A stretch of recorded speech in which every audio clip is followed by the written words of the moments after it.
Greetings and welcome. This is Beverly at the Global Caregiver Forum, a new thought dialogue where we discuss all things caregiving and caregivers. Now, today, I want to talk briefly about the stigma of mental illness/health in the African American community, people who look like me. Do you know, according to the U.S. Department of Health and Minority Services, fancy title, African Americans are 20% more likely to experience serious psychological, distress, like PTSD, depression, suicide, anxiety, than other Americans.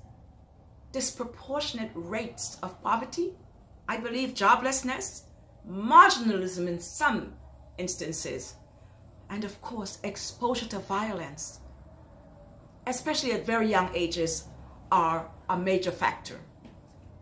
Some studies found that for young adults who are even highly educated, they were significantly less likely to seek mental health services than their white counterparts. Why are so many African Americans suffering in silence? Is it shame, lack of trust? Is it socioeconomic status? Well, that remains a barrier in mental health. We know that, not just for African Americans, but for other minorities in this country.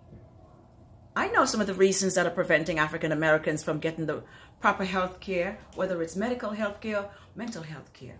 And we'll discuss it in another program, in another video. Right now, I want to share with you something you may not know about me. I'm a recent blogger and YouTuber and whatever else you guys are doing out there. However, I've stepped out from the shadows. I feel I have a service. I have enough education and experience to offer a service to those that it might benefit. I'm not an expert in anything. I like to think, however, I'm an advanced practice mental health specialist, an advanced practice caregiver. Of course, I'm a registered nurse, mental health specialist, and all the other titles and hangers-on and storefront hangers we love to put up. I want to downplay that, but to certainly upplay my ability to connect with people across the board. I've been to almost 14 countries. We'll talk about that next time. I just wanted to say those things to show you I come to you from a very rounded vantage point when it comes to experience and knowledge. And most of my knowledge was not acquired in a university. I like to think I went to the University of the world. Trust me on that.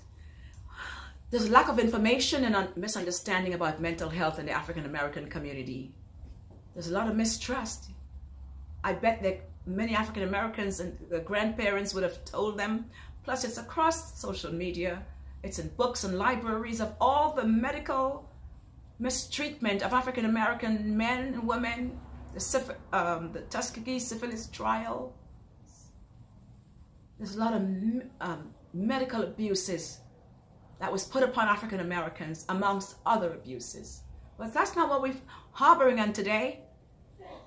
African Americans continue to thrive in many areas of their lives, but mental health continues to be a stigma, and we're lagging behind in showing up for treatment. Practitioners out there, doctors and psychiatrists, psychologists, some of them though they're obviously educated and well-grounded people, have no idea how to approach African Americans when they talk about the after effects of Jim Crow and slavery. And you say, oh, that's 400 years ago. Hello? Unless you're African American and you've experienced this, you won't know. You don't know. Don't judge. Just be open.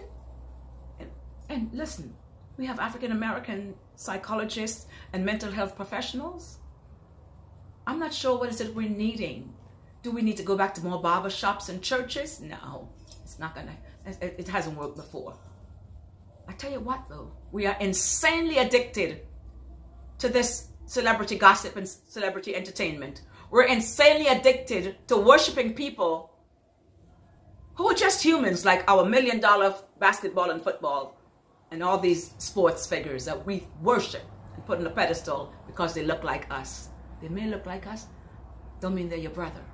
The brother we had in the White House didn't do a whole lot for us either. But will we expect, not me. Individually, I know that no politician is going to affect my life in any way. It's up to me to change my life and that's of my family. I've always known that. Join me at the Global Caregiver Forum, where we continue to talk about all things that affect our communities, but most of all, how we are going to train caregivers with new savvy, rock star skills and confidence to go out and take on this new millennia. How do I know this? I am Beverly. I'm a caregiver. I also spent major years in a major correctional institution where I saw mental illness at the core, where there were thousands of young men and women, particularly men, right here in San Francisco, who looked just like me. And we'll talk about the effect that had on my psyche for many, many years. I know many of you are out there on social media just blabbing and busy, pontificating, extrapolating, and, you know, syncopating, and whatever it is that you do out there. I tell you what, you can talk a mile a minute, but experience counts. And I won't be talking about anything on this platform unless I've experienced it firsthand. That I can guarantee you. And what I don't know, I'll ask. And another thing, the brother was in the White House didn't affect change. For all of you out there, change is going to happen. It's inevitable. Okay? I say this in love. And most of you, I see you using the word woke. I've been woke since I was 8 years old. Trust me on that. Let's talk again at the Global Caregiver Forum when I discuss some of the barriers to African Americans getting the right care they need. We have an epidemic of homelessness, houselessness, lack of jobs. Racism is still a cancer in this society. It affects African Americans, and it affects those that perpetrate this racist mentality. It affects them too. They just don't know it yet. I am Beverly. I'm a caregiver, world citizen, and I'm woke. I look forward to meeting you again, the Global Caregiver Forum on YouTube and theglobalcaregiver.com. Beverly signing off. Hope to see you again. Pick up a book this week and read something new. Peace and love.